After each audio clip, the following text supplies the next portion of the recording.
তাদেরকে আন্তরিক অভিনন্দন ধন্যবাদ জ্ঞাপন করছি। তাদের পরিবারের পাশে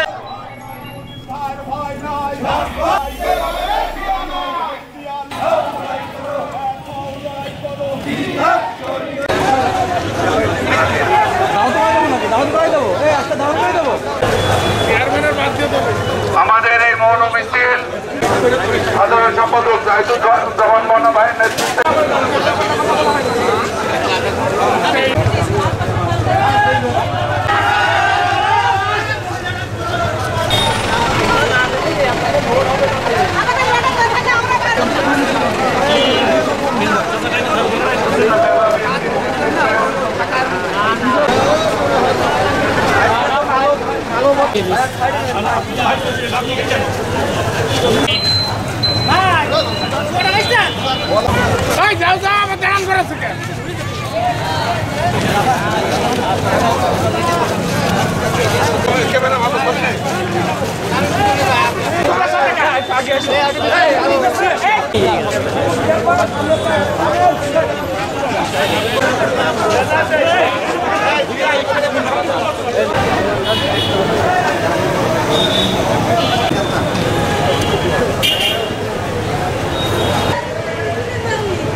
জুলাই আগস্টের আন্দোলনে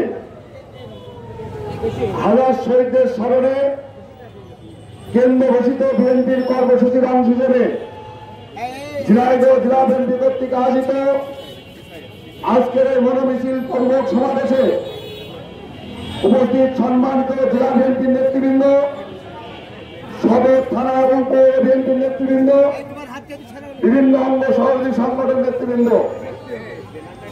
কথা বলেন না।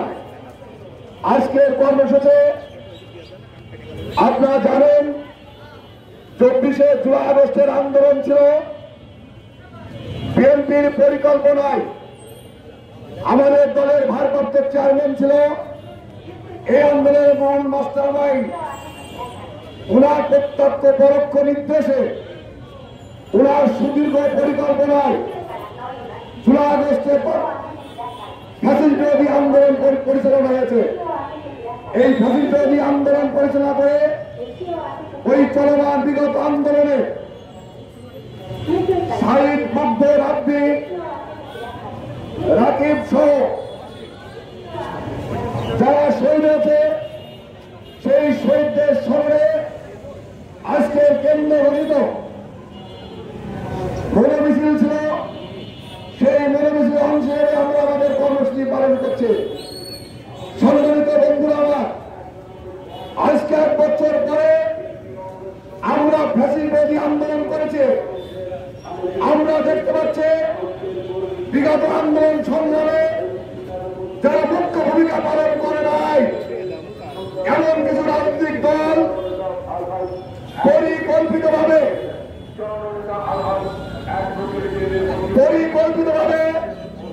আজকে দেশকে বিভক্ত করার জন্য, দেশকে বিভক্ত করার জন্য আজকে বিভিন্নভাবে ষড়যন্ত্র করছে। বন্ধুরা আমার, আমরা বলতে চাই আমাদের জনতা, বাংলাদেশের মানুষের ছাত্র ভোট আন্দোলন করেছিল এই দেশের ভোটের অধিকার ফিরে দেওয়ার জন্য, ঠিক কিনা? সেই ভোটের অধিকার ফিরে দেওয়ার আন্দোলনে 17 বছর বিএনপি রাস্তায় ছিল। 17 বছর রাস্তায় থেকে এই আন্দোলনকে কিছু আন্দোলন রূপরেখা করেছে, আন্দোলনের বীজ বপন করেছে। বিএনপির নেতৃত্বে আন্দোলনের বীজ বপন করা হয়েছে। সেই বীজ বপন করে যখন বিক্ষোভ হয়েছে, পাশে যে অনেক লোক সেই ছায়াতলে দাঁড়িয়ে সেই আন্দোলন পরিচালনা করেছে। আমাদের মুখ্য উদ্দেশ্য এদেশের মানুষের ভোটের অধিকার ফিরে দেওয়া। আজকে অন্তর্বর্তীকালীন সরকার আছে, ধীরে ধীরে 1 বছর চলে যাচ্ছে।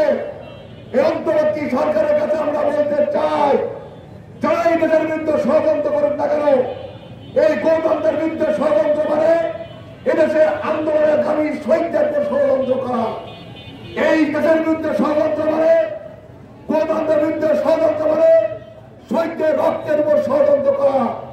এই ষড়যন্ত্র বিএনপি মধ্যস্থ করবে না ইনশাআল্লাহ। রাজপথে মোকাবেলা করলে আরেকটি লড়াই আমাদের করতে হতে পারে। সেই লড়াই হবে ভোটের নির্বাচনের লড়াই। সেই লড়াইয়ের প্রস্তুতি নিয়ে আগামী অবিলম্বে জাতীয় সংসদ নির্বাচন দিতে হবে। এই দেশের মানুষের ভোটের অধিকার ফিরে দিতে হবে।